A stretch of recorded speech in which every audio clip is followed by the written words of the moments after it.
The morning Renee lost her job, she had $11 in her checking account and a peanut butter sandwich wrapped in wax paper in her coat pocket.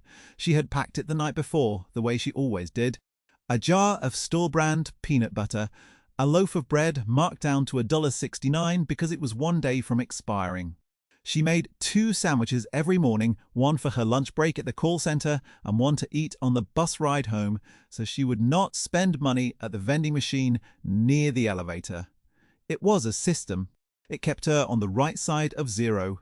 She did not make it to her lunch break that day. His name was Walter Gaines, and she would not know that for some time.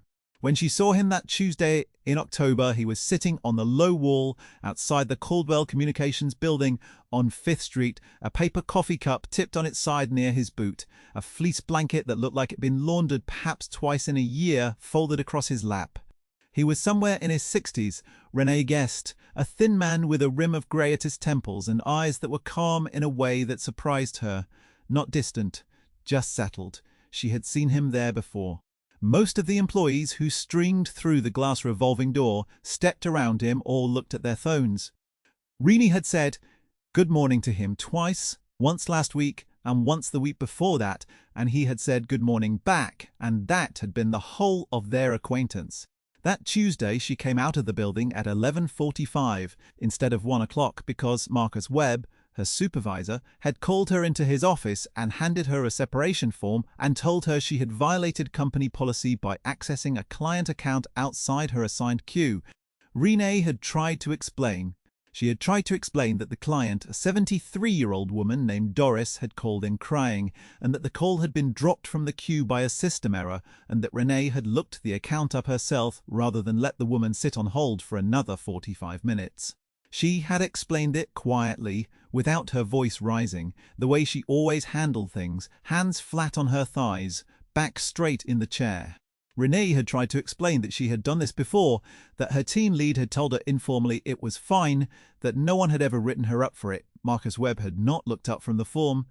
His office had a window that overlooked the call floor, and through the glass, Renee could see her colleagues at their headsets, their screens, the row of small personal items they kept on their desks to get through the day. She had a ceramic mug with a chip in the handle and a piece of tape over the chip, so it would not cut her. She had a succulent she watered every other Tuesday.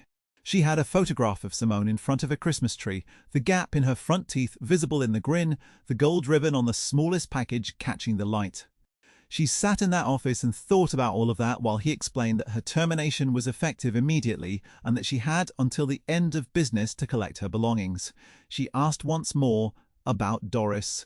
She said the call had been dropped. She said the woman had been in the system under a different service tier and the queue error was a known issue that IT had logged 3 times in the past month.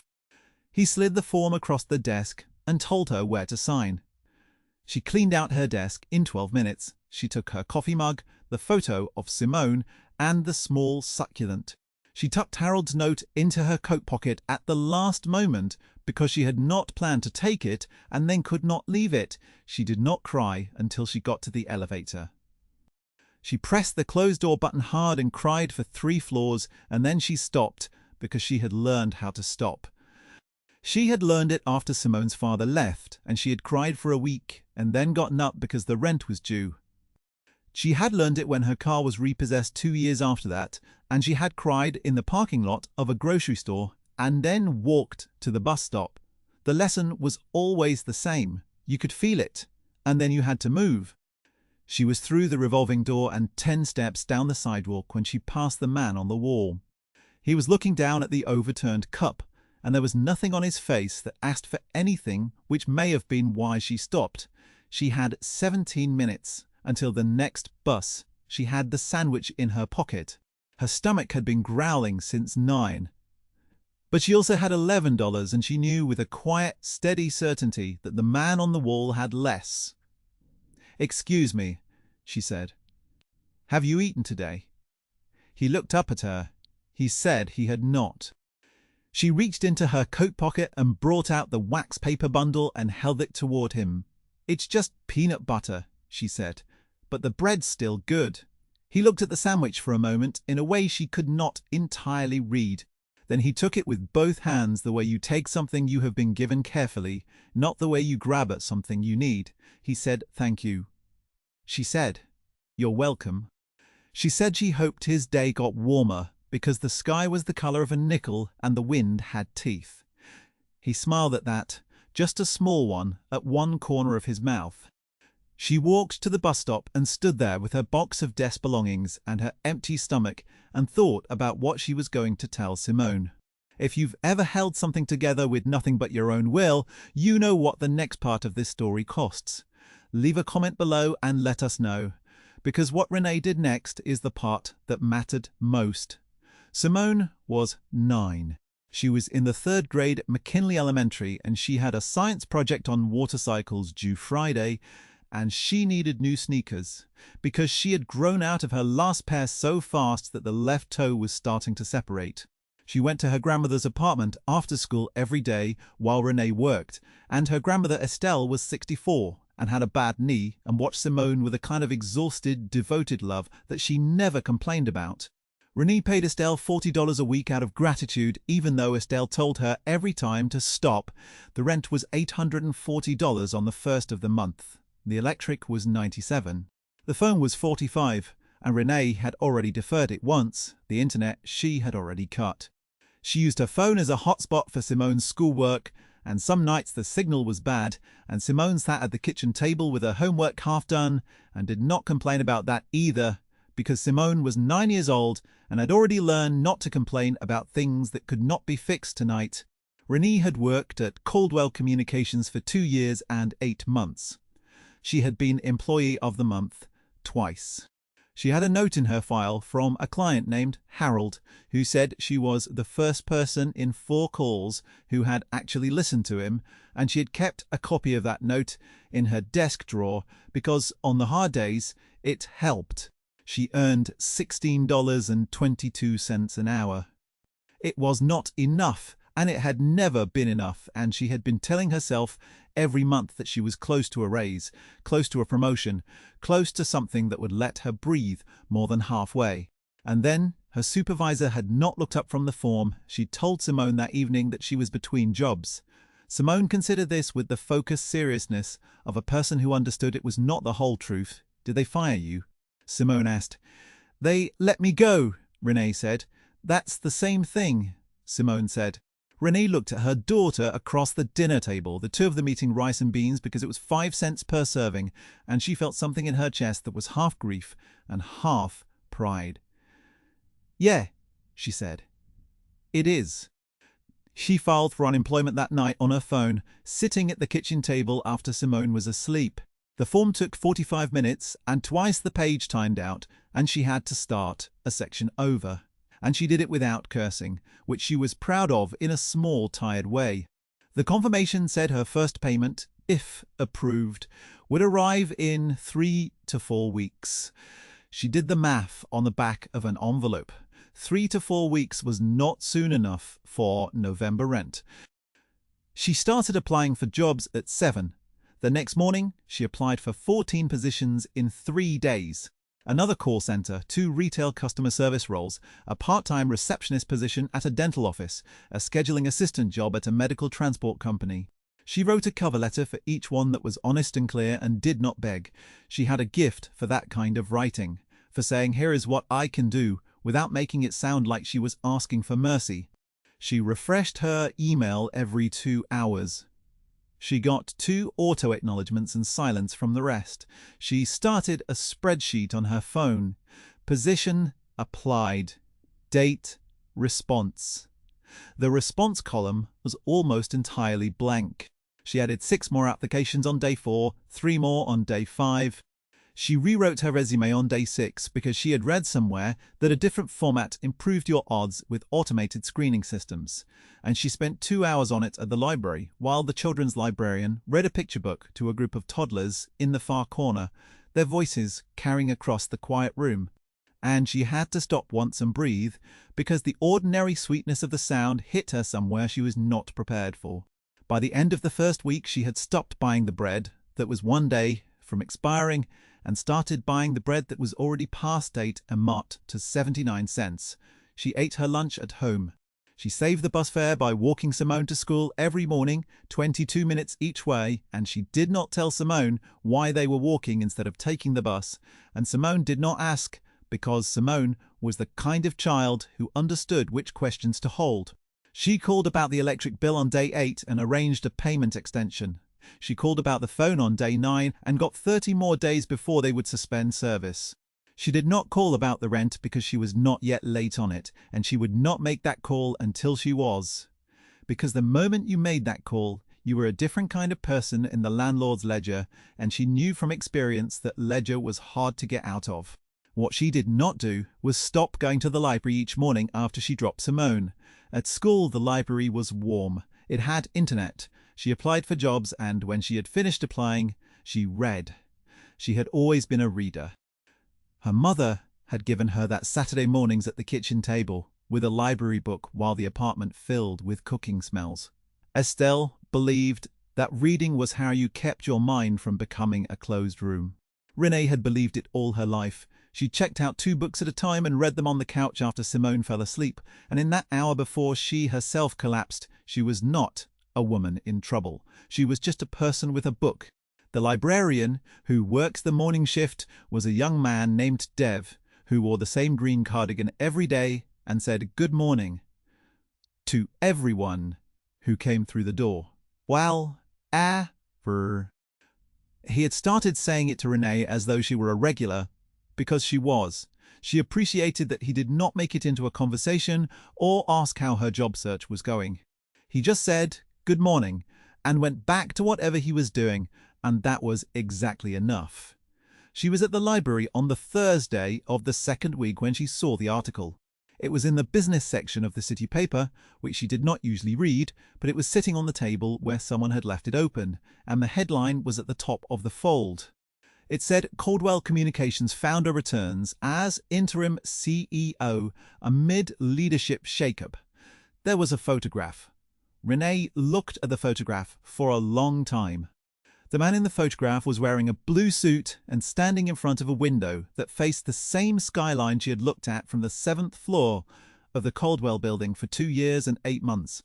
He was somewhere in his 60s, a thin man with a rim of grey at his temples and calm eyes. She read the article twice. Walter Gaines had founded Coldwell Communications 22 years ago, had taken it public in 2009, and had stepped back from daily operations in 2019 after a health crisis that the article described as serious. He had spent 2 years in what the article called a period of recovery and reflection. He had returned to active oversight of the company 5 months ago, following concerns from the board about strategic direction under the current management team. Effective as of Monday, he was serving as interim chief executive.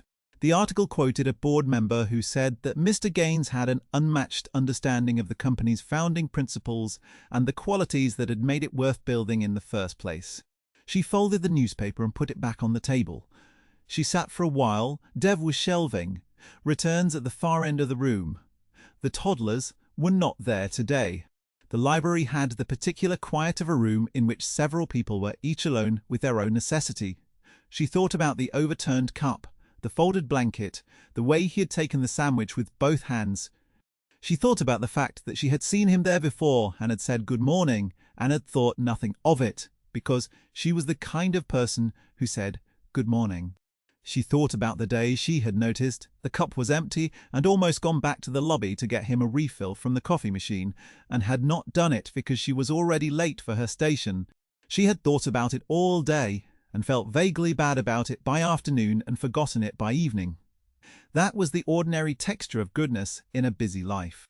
You thought of things and didn't do them, and occasionally you thought of something and did it, and you did not always know which moments were going to matter.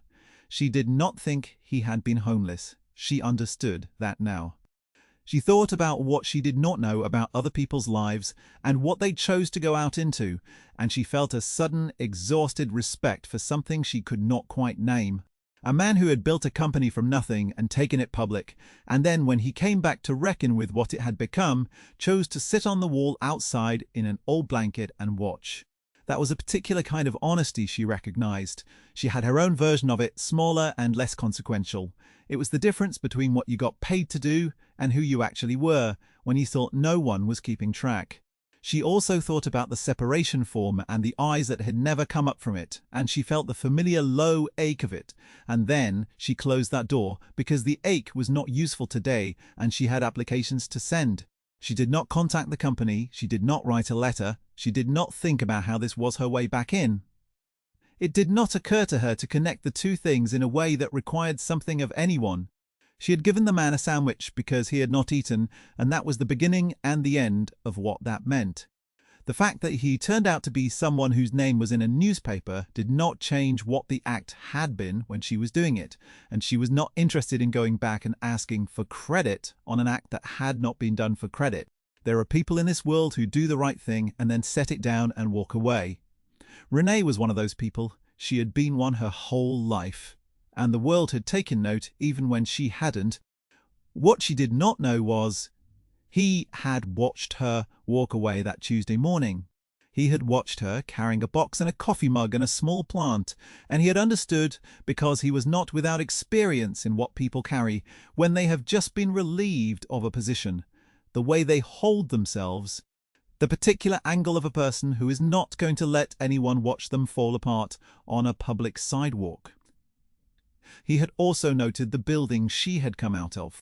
He had been sitting on that wall specifically because he liked to watch who came and went from the street level of a company before he announced himself upstairs. It was a habit from 22 years of building and running things. The lobby told you the truth. The conference room told you what people had decided to show you. In 2 weeks on that wall, he had seen which managers treated the security guards warmly and which ones passed through without looking up. He had seen who stopped for the woman with the coffee cart and who kept moving. He had seen people eat their lunch outside, alone on the steps, and people who stood in groups and laughed, and people who walked out at noon and did not come back until 2. He had been building a picture of his own company from the outside, because the inside had been managed so carefully for the board's benefit for so long that you could not find the truth of it in any PowerPoint presentation. He had seen Renee before Tuesday. He had noticed her because she was the only person in 2 weeks who had said good morning to him directly and meant it as a question rather than a reflex. She had looked at him each time, not at her phone or at the middle distance, and she had paused for the half second that meant she was actually checking whether he was all right. She had not waited for his answer, but she had waited long enough to mean it. He had also noted that she had asked whether he had eaten, not whether he was all right, which was what most people said when they were going to say something and then keep walking. She had asked a specific question and listened for the answer, and when the answer was no, she had given him what she had. Not spare change from a coat pocket, not $1, and directions to the nearest fast food. What she had. He had understood that the sandwich had been her lunch. He had understood it because of the box, because of the hour, because of the way she had hesitated for 1 second. The way you hesitate when you are giving away the last of something rather than the extra. He had watched her walk to the bus stop and stand there with her belongings, and she had not looked back. That was the thing he kept returning to. She had given it and she had walked away, and she had not looked back to see how it was received or whether he was watching her or what expression she would find on his face. The gift had been complete the moment she held it out. What happened after was not part of the transaction. He had spent 2 years thinking about what it meant to do a thing correctly, about the difference between the right action and the effective action, between what helped and what merely looked like helping, between someone who did their work faithfully when no one was tallying and someone who performed their work for the tally. He had thought about it in the way you think about things when you have been sick enough to believe you might not recover, and when you do recover, you carry those questions with you because they were the only useful things about the experience. He had asked his assistant to find out what he could about the woman with the box and the small plant. It had taken 2 days. The assistant's name was Theo, and Theo was careful and efficient, and when he brought Walter the information, it was in a single page. Her name, her role, her record, the reason for her termination, and the date. Walter had read it once and set it on his desk and looked at it for a while. Then he had read it again and called Donna. The call came on a Friday afternoon in the 3rd week of November, when Renee was at the kitchen table, reviewing her budget for the 4th time as though it might change. She had the envelope and a pencil. The numbers were the same numbers they had been the 3 times before, and they did not improve with looking. But there was a kind of discipline in looking at them clearly that kept her from the darker thing, which was to stop looking and start guessing. She did not guess at her finances. She had learned that lesson young. Simone was at Estelle's. The apartment was quiet except for the radiator, which knocked and hissed on the hour in a way that Renee had complained to the landlord about twice in 18 months, and which the landlord had sent someone to look at once, and the looking had not changed anything. She had come to find it almost companionable in its predictability. The number on the screen was local, but unfamiliar. She almost did not answer. She answered most of her calls because she was waiting to hear back on applications and she could not afford to miss anything. She picked up on the third ring. Mrs. Renee Caldwell. The voice was formal and polite. Pierce, she said. Rennie Pierce, I apologize. Miss Pierce. My name is Donna. I'm calling from the executive offices at Caldwell Communications. Mr. Gaines would like to speak with you at your convenience. Would you be available to come in Monday morning? Rennie was quiet for a moment. Can I ask what it's regarding? Mr. Gaines asked me to say that he preferred to explain in person. A brief pause, and then more gently, he said to tell you it's good news if that helps. She wrote down the time, 9 in the morning, Monday. The Caldwell building on 5th Street. Ask for Donna at the 9th floor reception. After she hung up, she sat with her pen still in her hand and looked at the wall for a long time. She considered what good news might mean from the executive office of a company that had terminated her employment 5 weeks earlier. She considered whether it was possible that someone had reviewed the circumstances and found them wanting, and whether that would matter, and whether she would be able to walk back into that building and sit across from someone and be gracious about it. She thought she could. She was her mother's daughter, and Estelle had taught her that grace under difficulty was not the same as forgiveness, and that it was possible to receive a thing with dignity without surrendering the knowledge of what it had cost you. She called Estelle and told her she had a meeting Monday morning. Estelle said that was good. Estelle asked if she should come early to get Simone to school. Renee said, yes, please. After she hung up, she sat with her budget envelope and her pencil and the same numbers. And this time she did not write anything. She just looked at them and let herself believe, very quietly, that Monday might be different. She wore her good blazer Monday.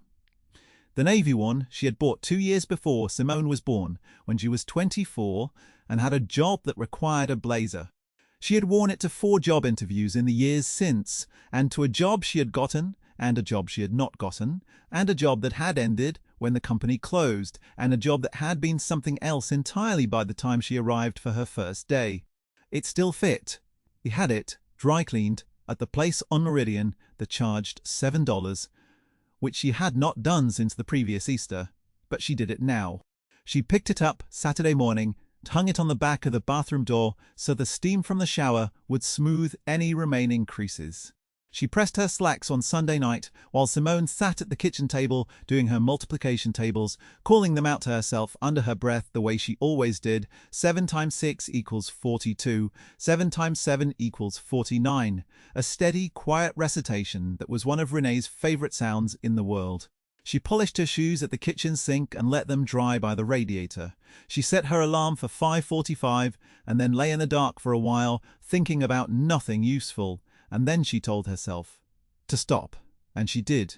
In the morning, she stood in the bathroom mirror for a full minute before she put on the blazer. She looked at herself the way you look at something you need to know is true.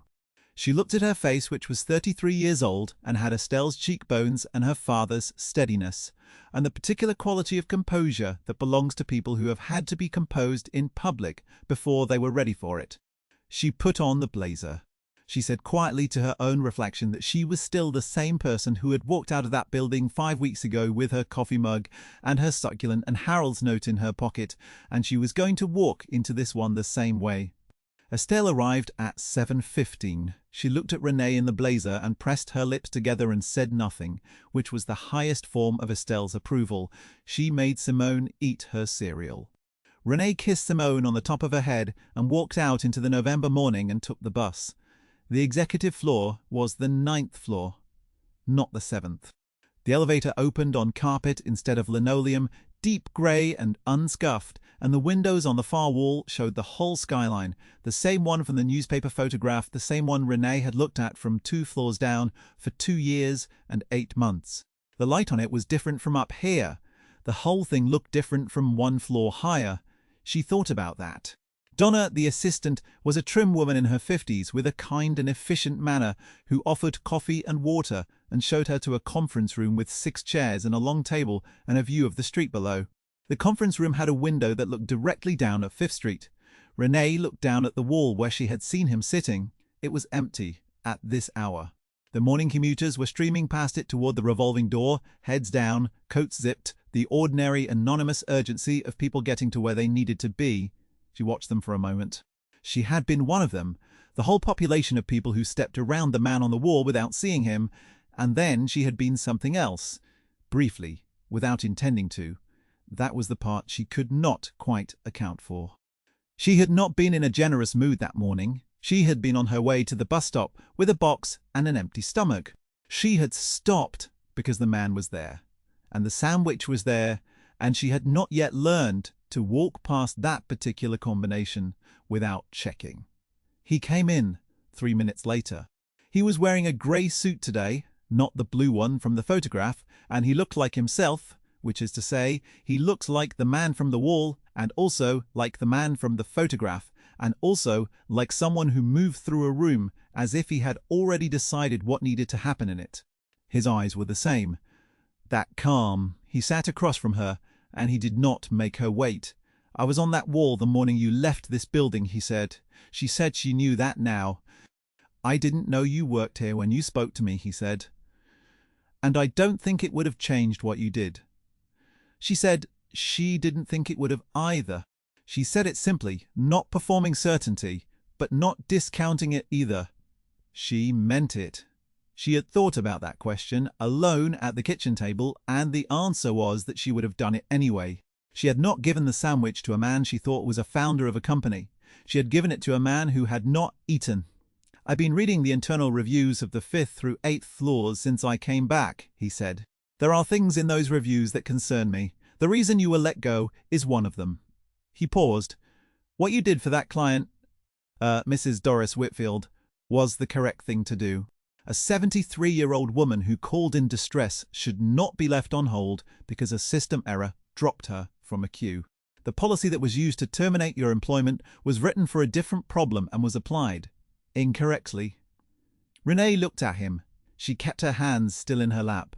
There was a particular quality to hearing someone say plainly what you had known was true for 5 weeks, a quality she had not anticipated.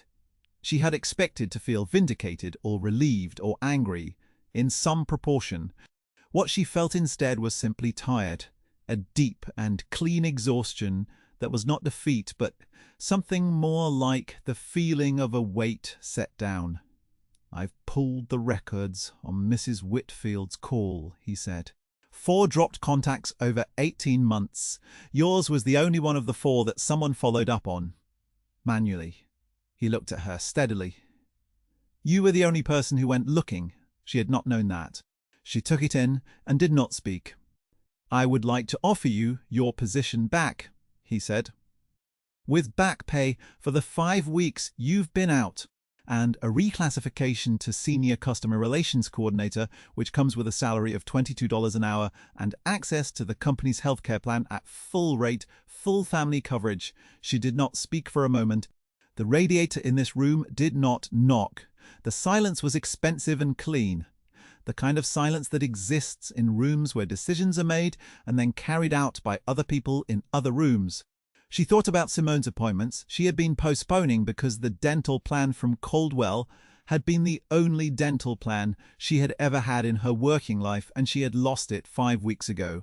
"Why?" she said, not arguing, just asking. He considered the question the way you consider something you have already thought about. "Because you asked me a specific question and waited for the answer," he said, "and because you gave me what you had." He paused. "I've been back in this company for 5 months, and I am looking for people who do that. People who do the right thing and don't wait to see what it gets them. People who go looking when the system drops a call." He leaned back in his chair slightly. They're not as common as you'd think." She looked at him for a long moment. She thought about the form and the elevator and the 3 floors of crying. She thought about the bread at 79 cents and the envelope math and Simone's sneakers and the multiplication tables at the kitchen table the night before and the dental appointments waiting. She said she would like that very much. He extended his hand and she shook it. And it was a firm, plain handshake, and neither of them made it into more than what it was. He walked her out to Donna's desk and told Donna to get the HR paperwork started and to have benefits coordinate for immediate enrollment. And he said to Renee, before he went back to his office, that there was one more thing. He said the team lead who had informally authorized her practice of looking up accounts outside her queue and who had not come forward during the termination review had already been spoken to. He said it without emphasis, just as a fact, thought she deserved to know. Renee thanked him. She did not ask what that conversation had sounded like or whether the supervisor, who had not looked up from the form, still had his office with the window overlooking the cool floor. Those things were not hers to know, and she did not want them. What she wanted was already in motion. She took the elevator down, alone. On the 7th floor it stopped and 2 women got on, talking about a client escalation. They did not look at her, she looked at the floor numbers. She thought about how a building holds all of its people and its decisions and its small mercies inside it at the same time, and how none of them know what the others are carrying. The elevator opened on the lobby. She walked through the revolving door and out onto 5th Street. The sky was grey and the wind was still cold, and the wall outside was empty. She stood there for a moment. She thought about the sandwich. She thought about the fact that she had not given it because of anything she expected back. She had given it because the bread was still good and the man had not eaten. That was the whole of it. And she understood, standing on the sidewalk in her $7 blazer and her polished shoes, that the doing of a thing and the reward for it were 2 entirely separate transactions, and the second one had no power to change the worth of the first. She walked to the bus stop. She had 22 minutes until the next one. She stood in the cold and thought about what to tell Simone. She thought she would tell her all of it. About the sandwich, about the wall, about the newspaper and the photograph and the conference room and the handshake. She thought Simone was old enough for all of it because Simone was 9 and already knew that fired and let go were the same thing, and a girl like that was ready to learn something harder and truer. She would tell her that sometimes the world keeps better track of you than you keep of yourself, that you don't always get to see the accounting. That kindness is not a debt the other person owes you, but it is also not thrown away, and the universe of good people and quiet faithful acts is larger and longer memoried than any bad morning makes it feel. She would tell her to pack her good blazer when she was old enough to need one. The bus came. Renee got on and took a seat by the window, and as it pulled into traffic she watched the Caldwell building grow smaller behind her, the wall outside it empty and pale in the November light. She had a call to make to her mother. She had new sneakers to buy before the weekend. She had a daughter who did not complain about the things that could not be fixed tonight, and now some of them could be. That was enough for a Tuesday. 3 months later, Renee Pierce was formally promoted to lead customer relations coordinator for the Caldwell Communications downtown office. She managed a team of 11 people. Her first act in the new role was to write a clear 2-page policy for handling dropped queue calls so that no one on her team would ever be in the position she had been in, making the right call with no protection. She submitted it to the compliance department on a Thursday morning and did not hear back for 9 days, and when she did, the response was a single line that said the policy had been approved and would be implemented company-wide. She printed the email. She did not frame it. She put it in a drawer in her desk alongside the note from Harold, and on the days when the work was hard and the calls were long and the system had its errors and the voices on the other end were tired and frightened, she knew it was there. Estelle came to the apartment for dinner the night Renee got the promotion confirmation. She brought a sweet potato pie and told Renee not to get too big for her britches, and then she held her daughter's face in both hands for a long moment and said nothing. Simone sat at the kitchen table in her new sneakers, drawing a picture of the water cycle for a school project she had started months ago and never quite finished. And the apartment smelled of pie, and the radiator was knocking, and it was warm. The last thing Renee thought about before she fell asleep that night was not the conference room, or the handshake, or the promotion. It was the bread. 1 day from expiring. Marked down to $1.69. 2 sandwiches made in a quiet kitchen before the sun was up, one for lunch and one for the ride home. She had given one away, and it had come back to her the way good things sometimes do, not as the same thing, but as something larger and better and more than she had known to ask for. Kindness keeps its own account. It always has. Have you ever done something small for a stranger that turned out to matter more than you knew? Share your story in the comments below. And if you want to hear another story about a person who was overlooked by the world but never by God, there is one waiting for you right here. This story is a work of fiction created for entertainment purposes. All characters, events, and organizations depicted are entirely fictional.